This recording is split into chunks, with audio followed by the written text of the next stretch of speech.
Wallazina ma'ahu, kata Allah, orang-orang yang bersama dengan Muhammad memiliki karakter.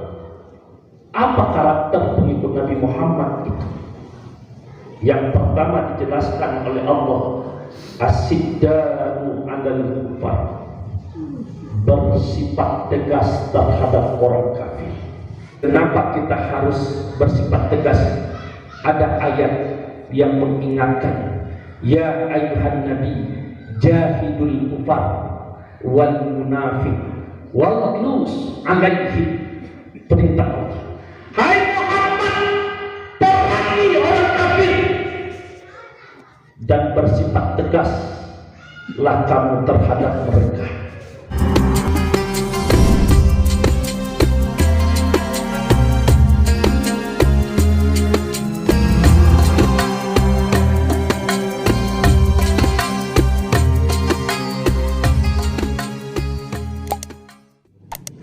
Muhammadur Rasulullah wallazina ma'ahu asidda'u 'alal kufar ruhama'u bainahum tarahum ruk'an sujada.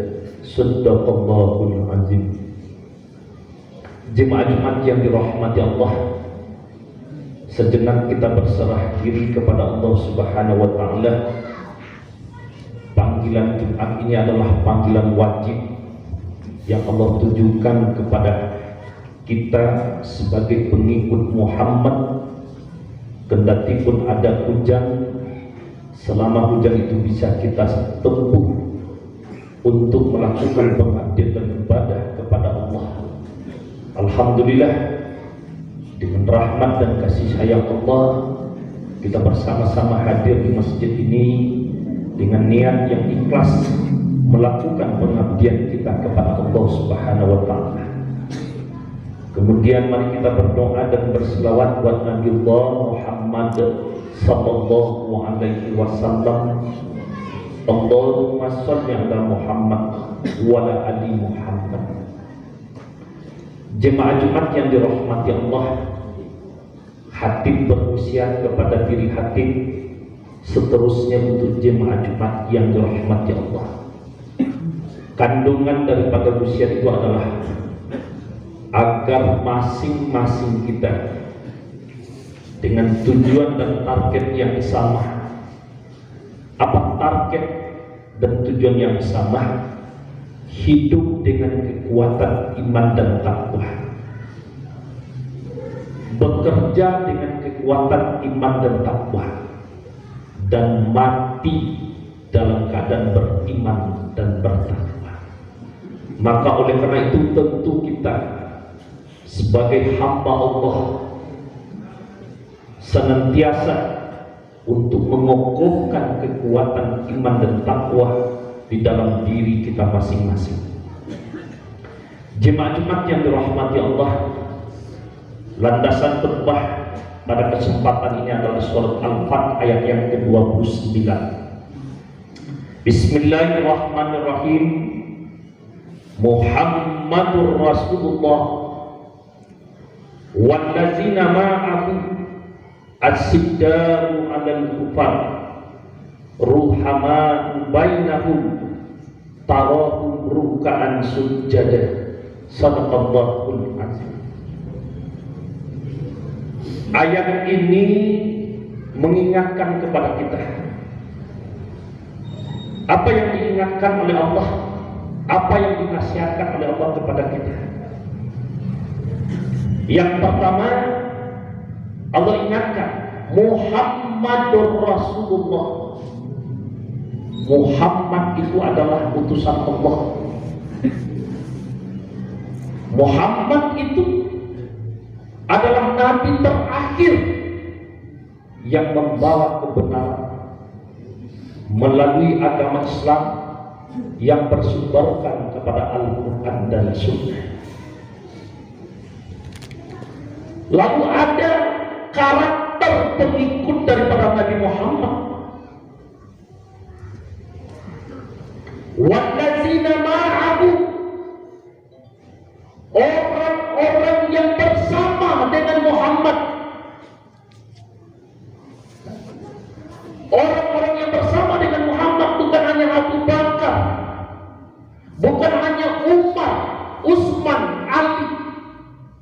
tetapi kita adalah orang-orang yang bersama dengan Muhammad. Ketika kita bertanya, benarkah saya sebagai pengikut Muhammad? Pasti kita akan menjawab, saya dan keluarga saya adalah pengikut Muhammad. Wallazina ma'ahu, kata Allah, orang-orang yang bersama dengan Muhammad memiliki karakter. Apa karakter pengikut Nabi Muhammad itu? Yang pertama dijelaskan oleh Allah, as-sidda'u 'alal kufar, bersifat tegas terhadap orang kafir. Bersifat tegas terhadap orang kafir. Jemaah Jumat yang dirahmati Allah, tentu ada landasan kita.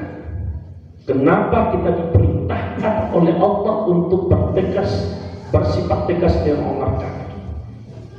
Pertama, Allah ingatkan, walan tardo angkal yahudu walan nasara hatta tatabi'a millatahu. Orang Yahudi, orang Nasrani tidak akan pernah senang,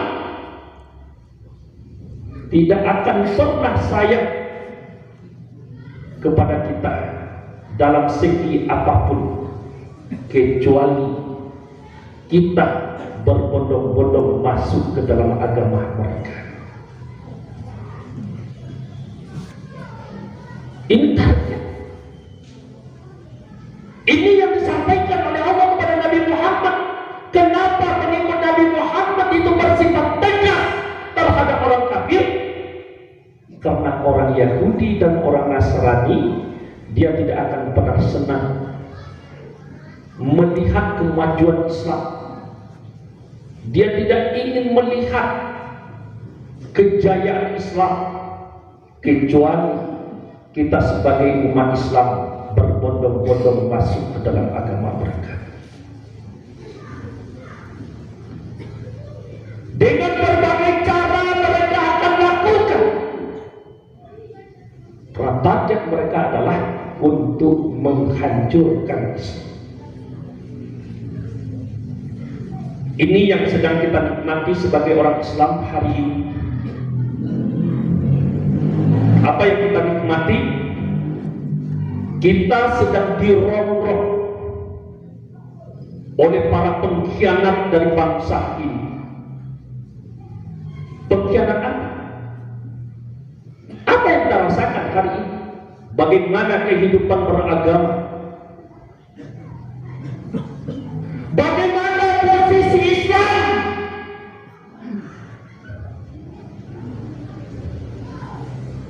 Karena secara tidak sadar hari ini istana sudah dikuasai oleh orang kafir. Istana sudah dikuasai oleh orang kafir. Maka pemikiran istana sudah diselimuti oleh pemikir-pemikir orang kafir. Masih tertutupkah pemikiran umat Islam? Nauzubillah. Mulai dari sandiwara COVID, lalu tahun 2022 bertepatan dengan pertengahan Desember, 16 Desember, disahkan undang-undang KUHP, Kitab Undang-Undang Hukum Pidana. Apa yang membuat kita di sana hancur? Pelecehan seksual menjadi halal, seolah-olah hari ini perzinaan di negara ini sudah dihalalkan. Artinya apa? Kalau ada keluarga kita yang ditimpa musibah pelecehan seksual atau berzina, kalau hanya sebelah pihak pengaduan, maka pengaduannya tidak akan diproses, dianggap suka salah suka. Apa yang harus kita pertanyakan? Apakah di DPR RI itu tidak ada orang Islam? Jawabannya mayoritas beragama Islam. Apakah presiden tidak seorang Islam? Dia mengaku sebagai orang Islam. Tapi karena masuk pola pikir orang-orang kafir untuk menghancurkan Islam, aman-aman saja tersebut. Yang kedua, di bulan Desember itu juga bertebaran Al-Quran palsu. Pertanyaan kita adalah, apakah tidak ada orang lagi yang cinta kepada Al-Quran? Kita jawab, apapun dan apapun tantangannya, kita siap untuk membela Al-Quran. Tapi amat disayangkan, kekuasaan ketika ada orang membuat Al-Quran palsu, tidak dicari siapa yang membuatnya, tetapi ketika ada orang membuat uang palsu, maka itu dicari dan dipenjarakan. Aneh. Itu makanya Allah wanti-wanti kepada Nabi Muhammad SAW, tidak akan pernah redo, tidak akan pernah rela, tidak akan pernah sayang orang-orang Yahudi dan orang Nasrani kepada kalian, kecuali kalian sebagai umat Nabi Muhammad berbondong-bondong masuk ke dalam agama mereka. Belum lagi trik lain. Apa trik lain? Kalau diberikan bebas kembali orang PKI di Indonesia, sedangkan orang yang punya Tuhan saja, orang kafir punya Tuhan, orang Yahudi punya Tuhan, orang Majusi punya Tuhan, disuruh kita oleh Allah berhati-hati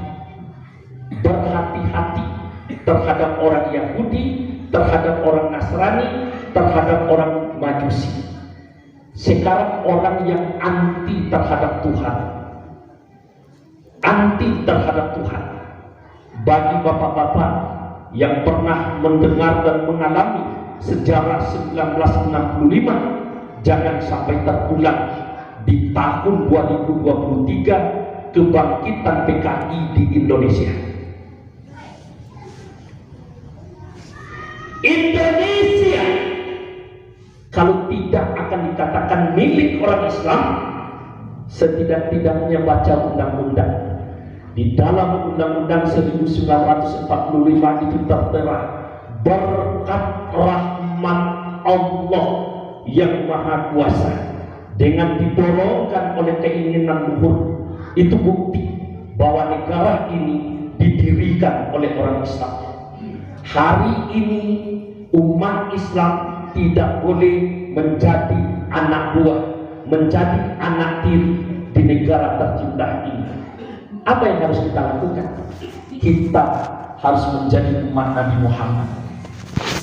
Yang kedua, kenapa kita diingatkan oleh Allah untuk asiddan alal kufar, bersifat tegas terhadap orang kafir? Ayat mengingatkan, lakum dinukum waliyadin. Urusan akidah, urusan ibadah, Nabi tidak pernah negosiasi. Lakum dinukum waliyadin, kata Allah, ini pegangan kalian. Mereka silakan urusan agama mereka, kalian harus urus agama kalian. Tapi yang terjadi hari ini, yang perlu kita simak adalah agama kita sudah diurus oleh orang lain, dititipkan melalui Menteri Agama. Apa yang dititipkan? Ada namanya kalimat moderasi beragama. Apakah tidak cukup Allah memberikan kepada Nabi Muhammad lakum dinukum waliyatin sebagai moderasi beragama? Ya, sebagai moderasi beragama. Enggak toleransi lagi. Selama orang kafir itu tidak mengganggu kita sebagai umat Islam, kita aman. Selama umat Islam tidak mengganggu orang kafir, mereka aman. Tapi hari ini coba kita renungkan Ali Imran ayat 19 menjadi pegangan kokoh bagi kita pengikut Nabi Muhammad. Inna dinna indallahi Islam. Sesungguhnya agama yang diakui, yang diredai oleh Allah adalah Islam. Titik. Tidak bisa dibantah-bantah. Tetapi hari ini pengkhianat bangsa dan negara membiarkan lahirnya agama Islam Nusantara. Islam Nusantara katanya dengan kalimat toleransi beragama. Seharusnya dijelaskan kepada kita siapa yang harus menjelaskan. Kalau itu kewenangannya Menteri Agama, dia harus jelaskan kepada kita siapa Tuhannya, siapa Nabi-Nya, apa kitabnya, kemana arah kiblat. Jangan-jangan nanti Islam Nusantara itu adalah merusak Islam yang diwahyukan oleh Allah kepada Nabi Muhammad. Jangan-jangan nanti dianggap oleh anak-anak kita, oleh generasi, bahwa Islam Nusantara itu adalah Islam tandingan yang diberikan kepada Nabi Muhammad. Apakah akan dibiarkan begitu saja? Maka Allah sudah menegaskan kepada kita sebagai umat Nabi Muhammad, benarkah kalian sebagai pengikut Muhammad? Benar. Ketika kalian mengatakan benar sebagai pengikut Muhammad, asyiddaa'u 'alal kufar, bersifat tegas terhadap orang kafir. Yang ketiga, kenapa kita harus bersifat tegas? Ada ayat yang mengingatkan, ya ayuhan nabi jahidul kufar wal munafiq waghluz alaihi. Perintah Allah, hai Muhammad, perangi orang kafir dan bersifat tegaslah kamu terhadap mereka. Ini pesan-pesan Allah kepada kita sebagai pengikut Nabi Muhammad, jemaah-jemaat yang dirahmati Allah. Lalu apalagi landasan kita untuk bersifat tegas kepada orang kafir? Al-Quran mengatakan, jangan kamu angkat, jangan kamu beri jabatan kepada orang-orang kafir. Dilarang oleh Allah mengangkat pemimpin orang kafir, memilih orang kafir, memberikan jabatan strategis kepada orang kafir.